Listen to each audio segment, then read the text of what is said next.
You are now watching Farming with Duffy Ag. Welcome back to the channel.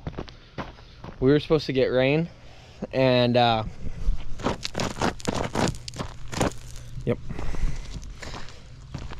got nothing. It's supposed to rain all today, all tomorrow. It literally just came up to us, stopped, and then fell apart as a storm. So that's annoying. They did spread some fertilizer. I'm not exactly sure how much of it got spread out because it does take some time when you're not running the truck. But I'm at my day job and I got a lot to do. So there was somebody in previous videos who said, why are you working so late with the noise complaint with the police? Just go to bed at a reasonable time and wake up the next day and do it. I wish I had that ability some days. I wish I just could, you know, make more time in the day. But here we are. So I'm done for work for today. Tomorrow we got inspection, stuff like that. In past videos I've said maybe I'll show some of what goes on as far as once it's running, and I have done that in past times, showing farms and whatnot and robots and what I do for a day job. But when we're in startup, me walking around with a camera is not ideal. So I have a list of priorities and a job to do, and I get that done first. But I have yet to cultivate any of my corn, which is not a good thing. I'm actually really nervous. So what we're gonna do, we'll take the fertilizer spreader off of this, throw the cultivator on, see how it actually works, make sure everything functions through, and we're gonna cultivate some corn. So I appreciate you guys watching along, and I'm nervous of how my corn looks, to be honest, but we'll go see. Well, we got the cultivator in here. We picked up this Noble 8-row fold-up cultivator last year in anticipation that I was gonna get an 8-row planter. So I've never run this one. It will be some learning. The problem with working a day job is when you get done, nothing's open to do a lot of what you need to keep moving. So I knew I was gonna have issues with this one line, and I forgot that it was that bad, and it's pinched. It won't even let me do anything. So we may not be doing anything tonight. Gotta pull this pin out so that it can fold itself up there. Pull both sides. I do not know if I have a line that I can make work for right now, but we're gonna go check what I got. Yeah, I should have had all these hydraulic lines made the other day too. We'll have to do that. That will save our lives, but this one's just got to get changed out. So I got some hydraulic lines that I'm not sure if they're gonna work or not, but we're gonna take it apart and see what we got for sizes. I got plenty I could steal off stuff, but let me take this one off and we'll match it up and see. Hopefully that stays in there. We're gonna find out. So I got the pin out of this side, and I don't like how that hydraulic line's up in the air like that, but there we go. So we'll get some new hydraulic lines made before we cultivate next time, or if this doesn't work at all, we'll have to make some new lines. But I can't get the pin out of the other side. We gotta remember a hammer, so we forgot that the other night.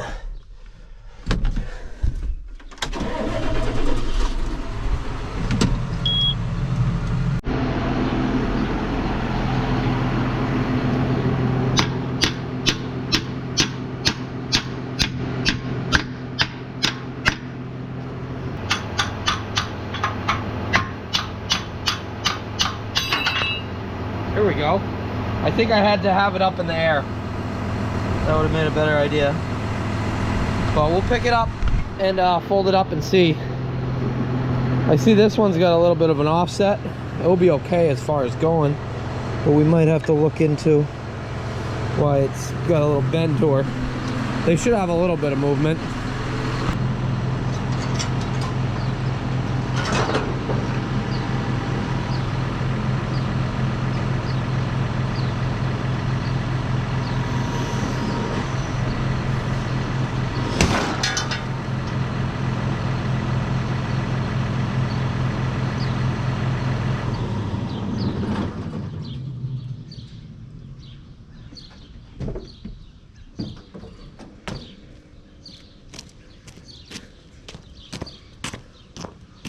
That did not work. Second time. Let's give this a go. So I got a hose that's the right way. I had to find a bushing that got one in between it. A reducer. Let's see if we can get it folded up now. That does not fold up nearly as narrow as I thought, but yeah. Oh, that's wide. Oh, it's gotta go more. I wonder if that one's tweaked.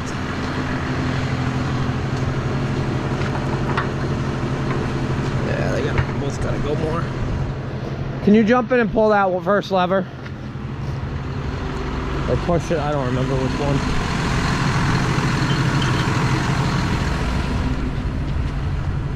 First? Yeah, first lever. I don't remember if it's push or pull.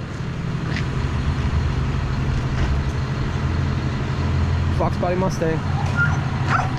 Yanko out. Push it in.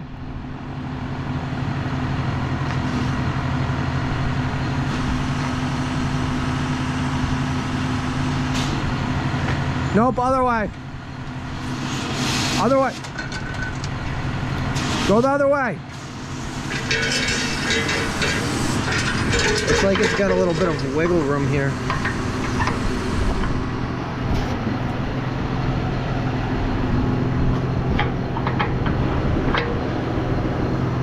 I don't know if it's got a little wiggle room or what. I got it in.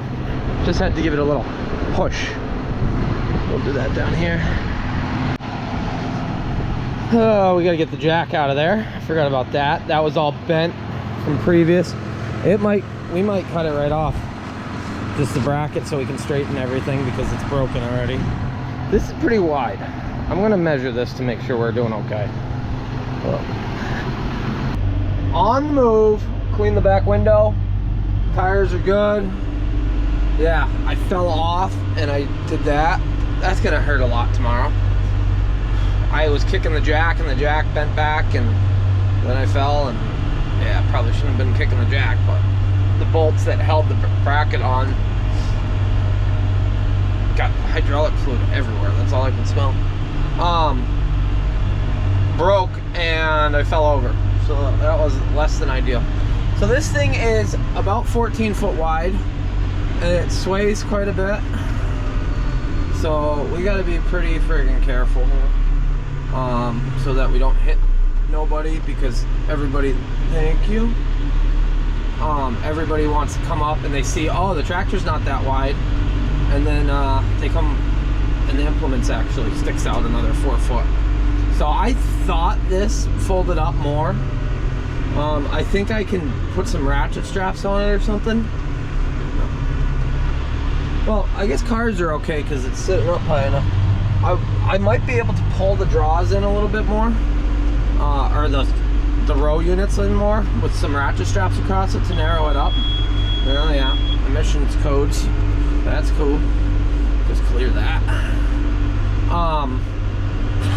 That's been going on since this thing was new, and we messed with the sensors, and yeah, I don't know. Not my tractor. It's a challenge, but I'm gonna keep moving. We got quite a bit of running to do.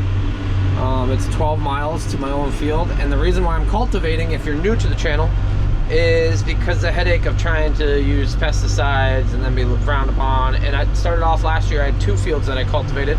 One, no spray at all, and then the other one where we're actually going, you could apply for a permit, you could do this, you could do that. And I said, well, if I'm doing one, I might as well do both. It's cultivating, and I think it made better corn. Problem this year is I am very, very late on actually getting it out, or getting out to cultivate it. So alrighty, I'm gonna focus and we're gonna get across town, and then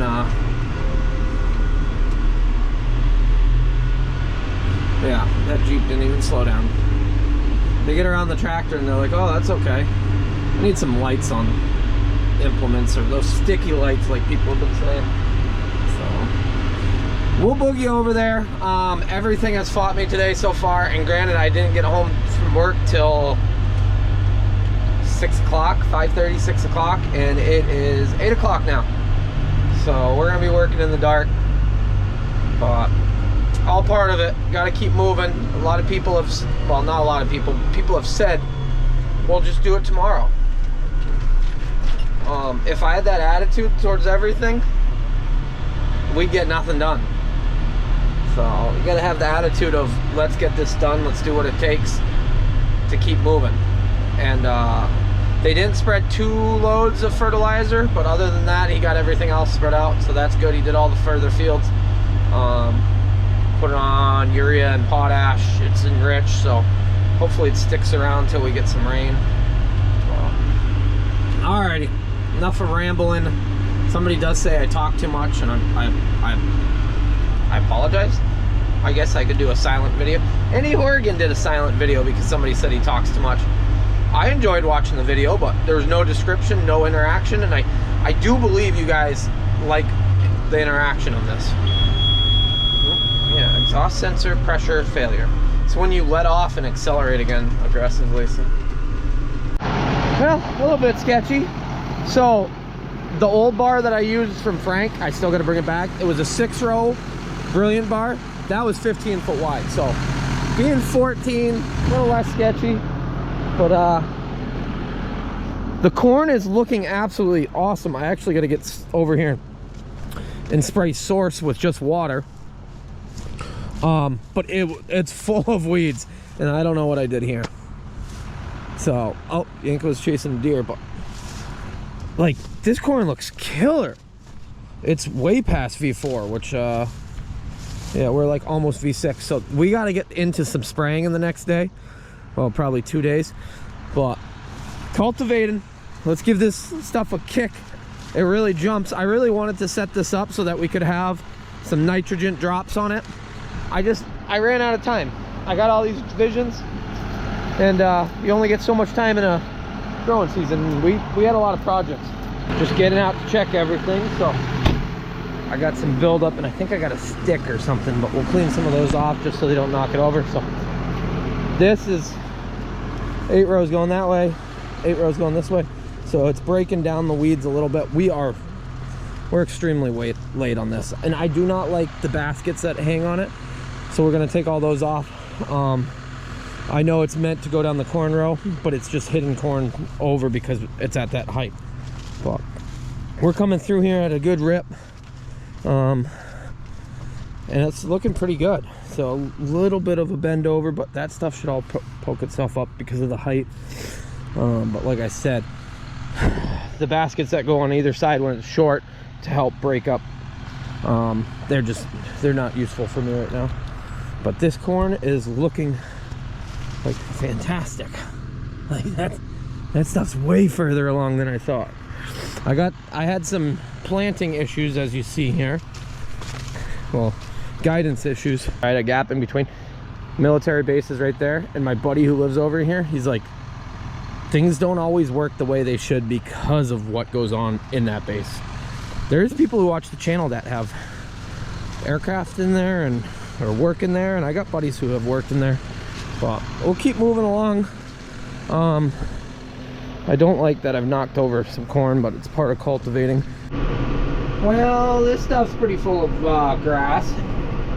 We're gonna have to hit this stuff, so I'll hit it today and then I'll hit it this weekend. Today's Wednesday. Hopefully get it cleaned up enough that it will get running, and we won't ever have to come back in. I'm very late on actually getting it done up, which it is what it is. Last year I did 3 passes, 2 before it was even close to this stage, and it cleaned the weeds right up. Sometimes I gotta reverse back and clean up anything that's getting dragged. I picked up a few sticks, and then they get wrapped around 2 of them. And then it pulls down the corn, so you gotta watch for that.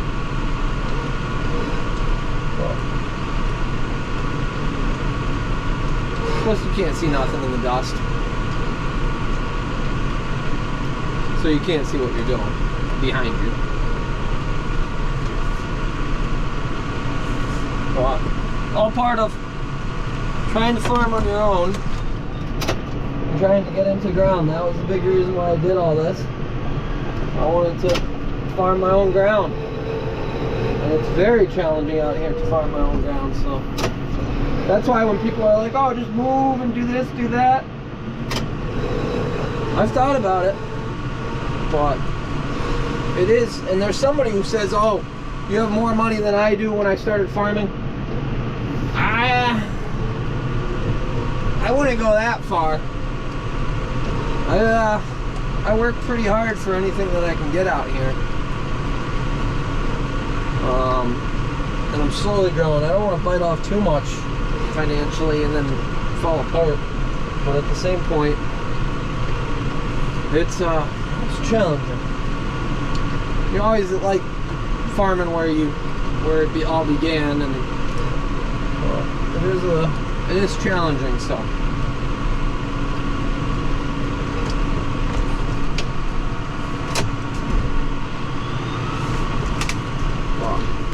yeah, just enough weeds that they wrap up. So the best thing I've been doing is pick it up, back up, and then go forward again. And boy, does it make all the difference in the world at that point. Otherwise it wraps up and it starts pulling all the corn over. Well, yeah, like this stuff, we're gonna have to come back through and really get it so that we're not chopping just weeds this fall. Last year was a lot of learning, and this year I wanted to apply everything I learned, and then, well, you all know, it's been a long spring. We're actually into summer now, but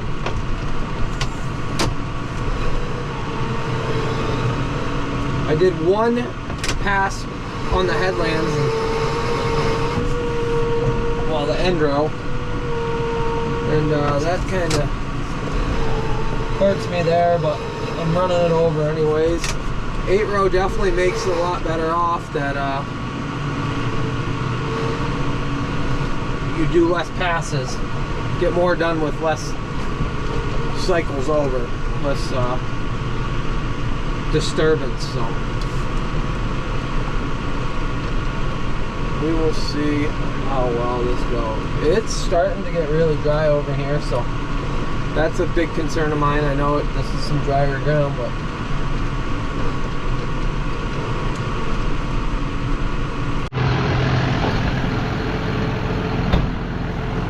so this is what I'm cultivating. Over here, you see the one row that was cultivated, the outside row. So that's actually pretty good. Coming back here, this is what I'm talking about on the baskets. I got them lifted up pretty high, but if they hit just right on the plant down there, it grabs them. So I think I'll take those right off. Maybe if I had shorter corn, but we come in pretty late. But that is actually doing a damn good job of breaking up in between the rows. You'll always have a little bit underneath, like this weed that's in right on the corn, but hot damn, I got a big mess here. I'll pick that up and pull that out of the way. That's the issue with letting it get too far ahead of you. So it's 9 o'clock on the dot because the military base is right there. They're over there playing, and that's, I think it's every hour throughout the day. I don't know when it stops, but now it's stopped. We'll get back to cultivating. Yeah, full of weeds, not full of weeds. So looks really, really good actually. We'll keep moving. I think I got 3 passes left, and then we will be done over here for this pass. So today I saw the cost of custom applicating chemical at a farm in New York, 125 acres. It worked out to $80 an acre, chemical applied, everything. So I'm sitting here doing this, doing my math in my head. That is on this year. That was with atrazine, the application. What else was there? I forget. There's 3 things in the application. So does cultivating make sense? on years when chemical is a stupid amount of money, yes, diesel is a stupid amount of money too, but chemical, yeah, it's a lot. So if I did over here, it's over 5 acres, but we'll say 5. So $400 for 5 acres. I can come over here, even with $6 diesel, and my time, and the tractor rental, because yes, I do have to rent the tractor because it's not my tractor.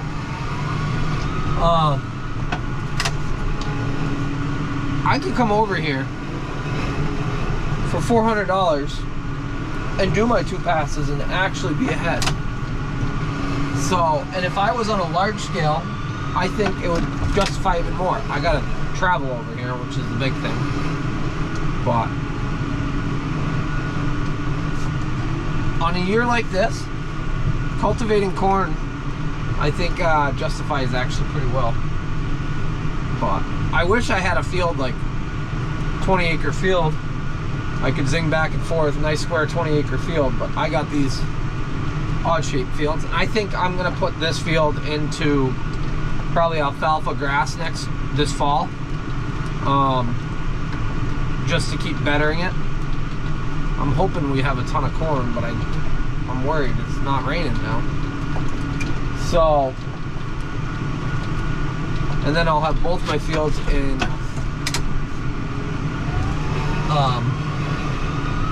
grass, alfalfa, and haylage product, or haylage application. And that would open up some time in the spring where I don't have to be running around with my head cut off. Even though I do love growing corn, but I'd like to keep growing as far as acreage. So we'll see what happens. We'll see. Yeah. It's all the name of the game. Just keep growing. But over here, I think some alfalfa mix would be good because of how sandy it is. A lot of people ask why we grow fescue and clover instead of alfalfa. It's the winter kill side of it. And being in the Northeast, we do not grow alfalfa like the Midwest and Wisconsin and all those places that for some reason get more heat units and can grow a better, higher relative feed value, RFV. So the Northeast does not get the feed value like other places, like the Nevada, or like Nevada and Colorado, and places that are dry and under pivot and can just grow alfalfa like anything. So we can't do that. Plus reseeding into it, stuff like that. I used to love Roundup Ready alfalfa. You'd come in, spray it, clean up any little bit of weeds. It was beautiful stuff. Nutritionist isn't as big of a fan of it, which is understandable for what he's trying to do. But that's why we've been doing clover and fescue quite a bit. These short end rows drive me freaking nuts because I gotta run corn over one way or another.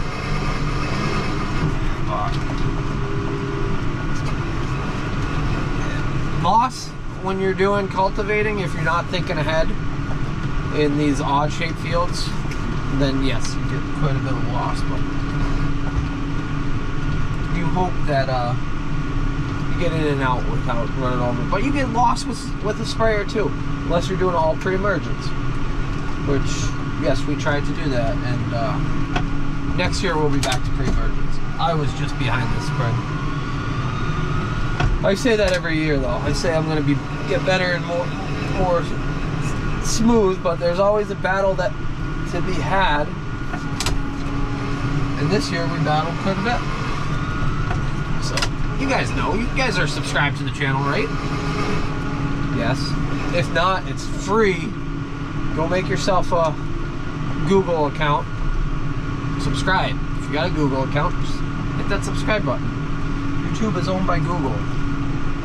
So, last passes. I'll back up here and do this real short one. I would love a tractor for next year that's going to plant, cultivate, spray. Some narrow tires on it. But we'll see. A lot of people send me a lot of different things. And 7520, another one would be cool and all. But I can't just throw anybody in them to run it. It takes an operator. It really does take it takes an operator to really run that piece of equipment, especially around town.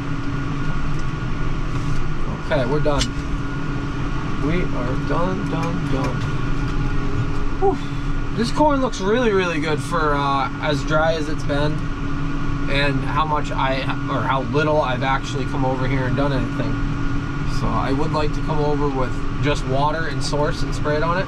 I think a bigger root mass is gonna be, you guys are bouncing all around up there. A bigger root mass will help over here because it will help get to the moisture when it's drier. It'll get its roots low. So I'm gonna pull up and get out of this field, fold up, and start heading down the road. Our next time we come over here and do it, hopefully it's in the day more and I can get some shots. I can't fly the drone over here because I'm within a no-fly zone. What time is it? Oh, it's 9:40. What are we doing with our time? Man. Yeah, and I gotta get up early. Well, I got a busy day tomorrow. We got inspection for the robots. Somebody did just ask what robots I do. Go back, there's videos of what I actually do explaining a lot of it. But I work for a local independent valve dealership doing robots that milk cows. I worked for valve corporate before that, doing herd management for North America and Mexico and Chile and everything else like that. I actually got hustled in the airport in Chile by one of the workers. Chile's a pretty corrupt country.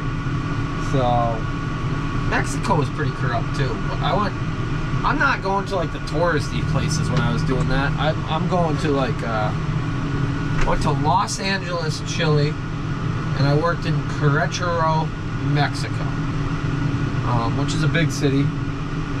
But you'd roll out into the country, and I remember I was sitting at Subway, or we walked into Subway, and I was with workers from down there.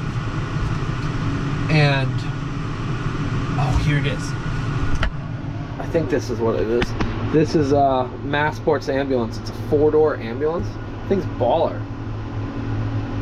Yep, it is it. Med flight. It's for the helicopter. So I'm sitting.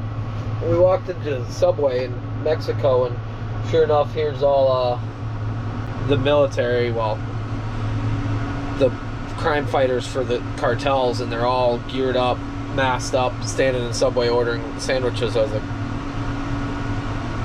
okay, this is probably not where I should be. But yeah, Chile was cool. It was different. It's hard when you don't speak the language, and I had translators, but like I ordered dinner my first night, and all I could order was Coca-Cola, and I pointed at a steak because those were the two things I know. Yeah, New Zealand was cool. We'll tell more stories about New Zealand at some point. Spent 7 months there. I don't even know how we got on this. Oh, previous life. Yeah, working for Valve. But now I work for, Hanfield out of Connecticut. So we get folded up, get down the road, because we ain't going to be in bed till 11, and we got to get up early and do the inspection stuff tomorrow to get the high school going next week. We're starting next week, though. There is something to be said about working at night. Like, it's just peaceful. So the other night, well, last video, I had the police called on me for a noise complaint. There's a bush here, and I am very, very wide. And, well, yep, don't even friggin' slow down. Yep, okay. Yep, right in the bushes. So I had called for a noise complaint. A lot of towns around here are actually right to farm towns and everything else like that. Carlisle never became it, but I don't know. We have a lot of good people in town, but there is a handful of people that don't like ag, and they think, oh, we went over the sign and everything. So there's a lot of people in town that are really, really good, and they like ag, they appreciate it, they're excited. But there is always those people that think food comes from the grocery store, and we shouldn't be farming. And I see plenty of comments about, well, you're farming in an urban area. This was pretty much the start of farming in America, pretty much.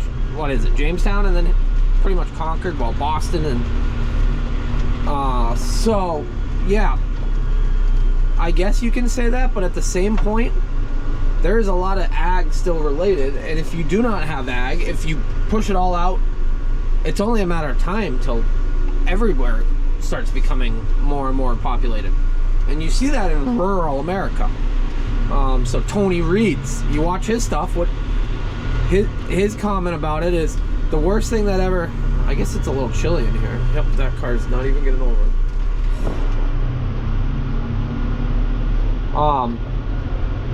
His comment is, the worst thing that ever happened to rural America was running water and mobile homes, because then anybody and their brother would go slap a mobile home on a piece of property and they could get running water. They didn't have to work for nothing. So, and I'd have to agree with him on some of that stuff, like the availability of people that move out to the country and then they make it what they were in the city. They want everything that way, but they want to act like they're in the country. I got a car behind me, I'll let him go by up here. But yeah, this windshield, there we go, now we're good.